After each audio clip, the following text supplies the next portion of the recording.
a nice month since last month.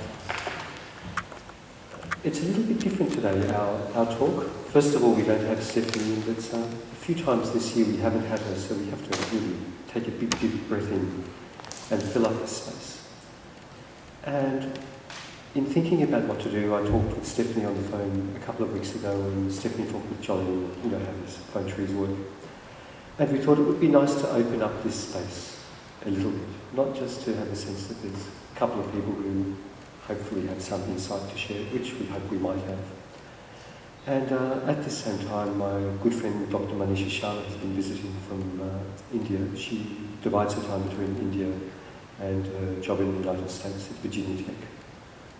And she's working on a very interesting project. So we've actually asked her in a short while to tell us about what she's doing and to see if she can apply that to this most difficult little question of life.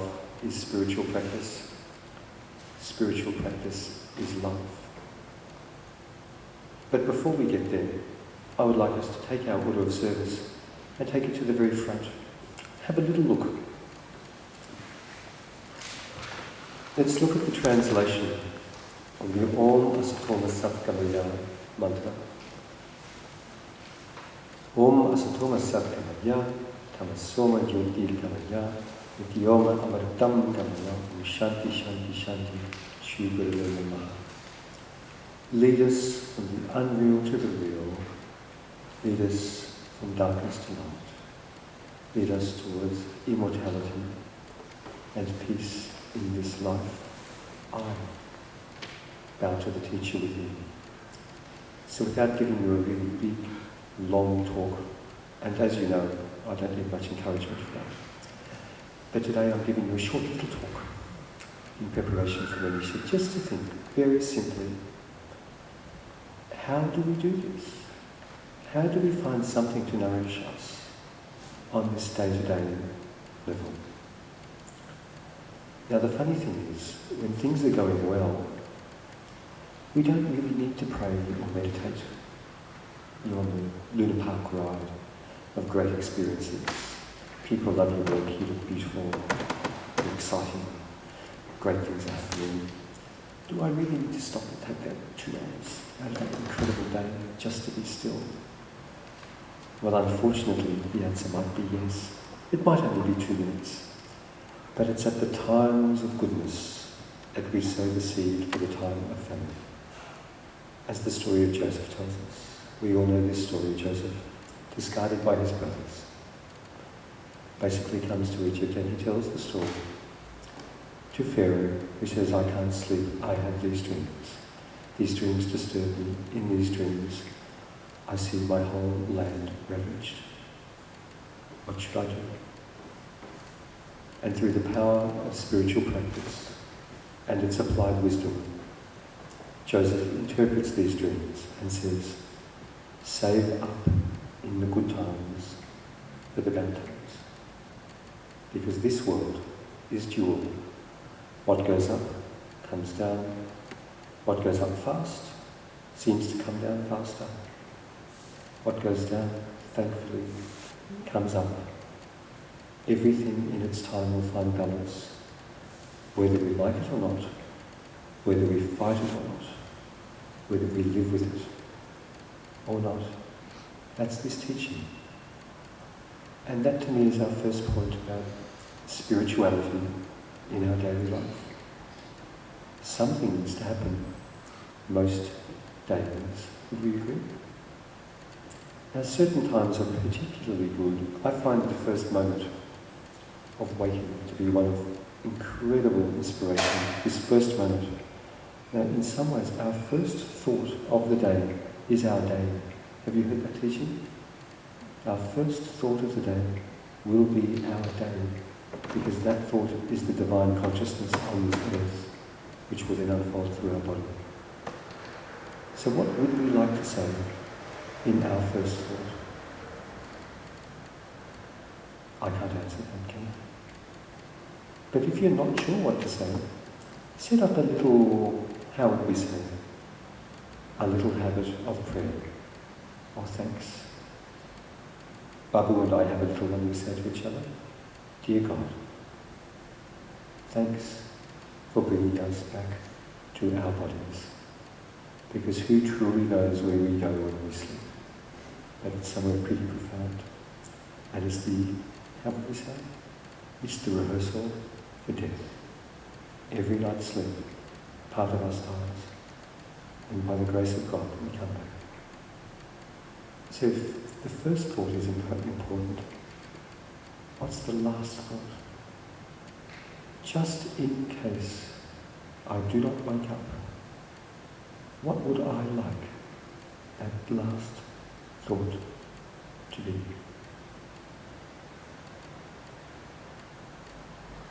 Would I say thanks for this life? Would I say, just in case it's over, right now, would I say, please take me to that inspiration, that place that I cannot define, that maybe can take me out of all my limited understanding into something far greater. And then if I think that maybe, just maybe, I don't have to wait till the time I die. It might just happen tonight. Because if sleep is the rehearsal for death, anything can happen in sleep. So these are my two thoughts about spirituality in daily life.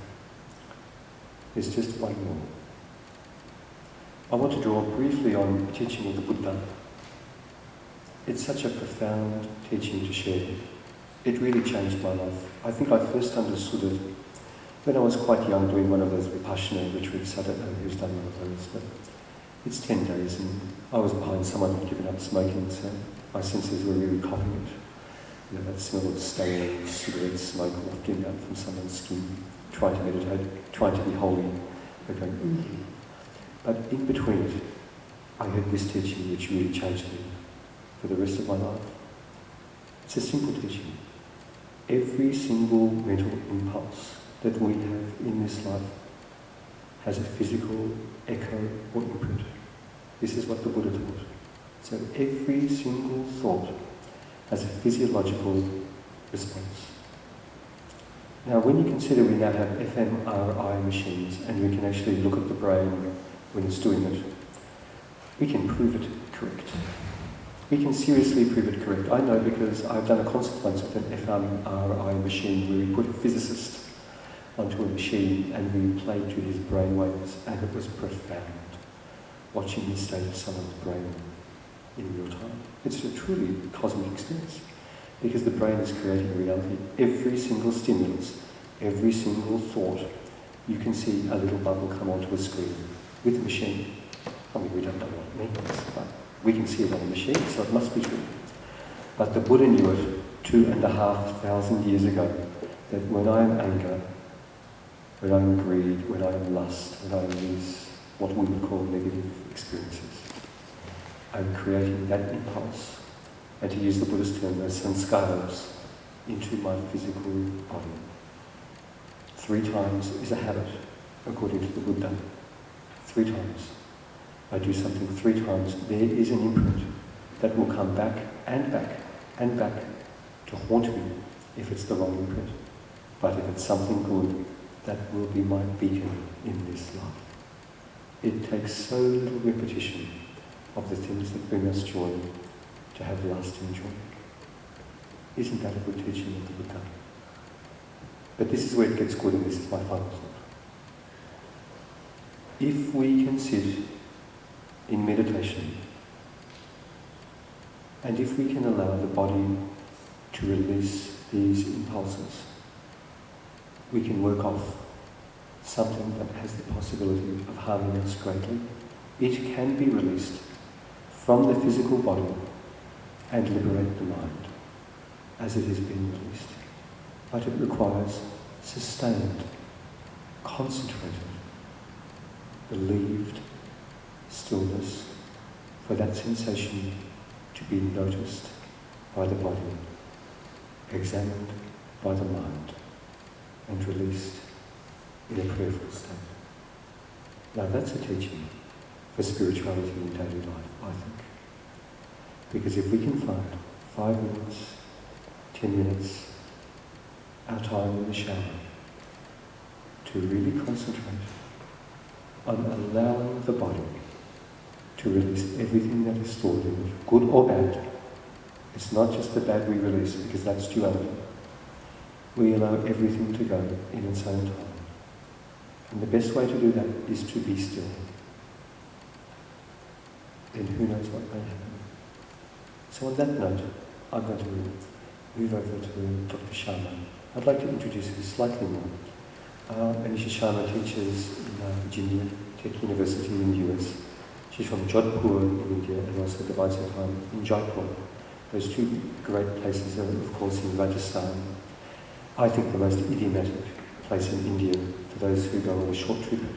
They usually go to places like Jodhpur and Jaipur in Rajasthan because life seems so incredibly alive there. And Manisha's been working on this issue of feticide of Indian girls. It's a harrowing story, and she's going to share with us what she's been trying to do about it, but also how it's impacted on her inner life. So thank you, Manisha.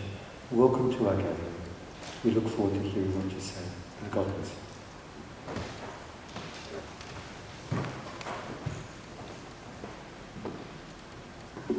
Thanks, Kim. Thanks, Joseph. Sakura. Thank you, Kim. Thanks for inviting me, and thank you all for coming here. I come from a land, a motherland that has always assimilated and accepted other cultures, other peoples, and made them their own. And I'm proud to represent that country. As Kim already said, I'm a creative writer who works at a university, who teaches at Virginia Tech in the United States. The current project that Kim and I are working on is called The Vanishing.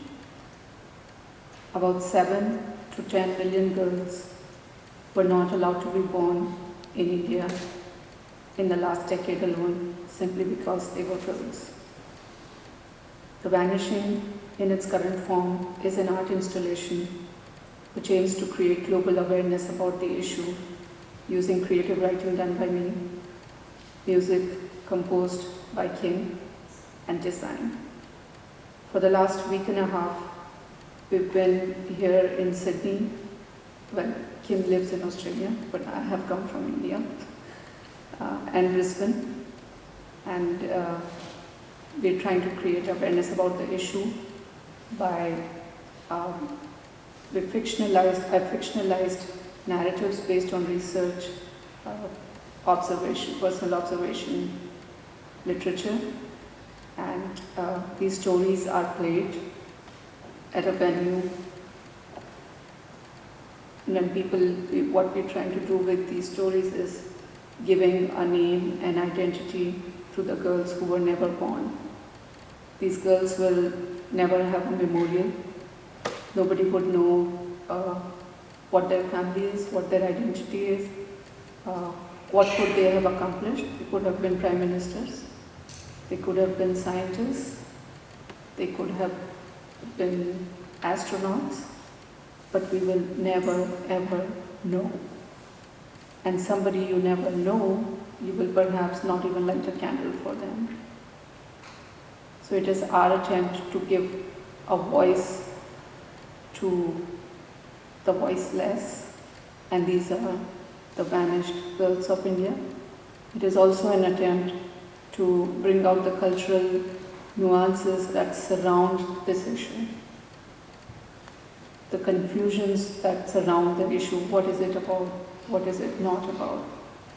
By not trying to define it or interpret it, but by bringing out stories that talk about the issue from various perspectives. Now, coming to spirituality, for me spirituality is doing what you believe in. It is about doing what you're passionate about. It is about an act of kindness and not one that harms others.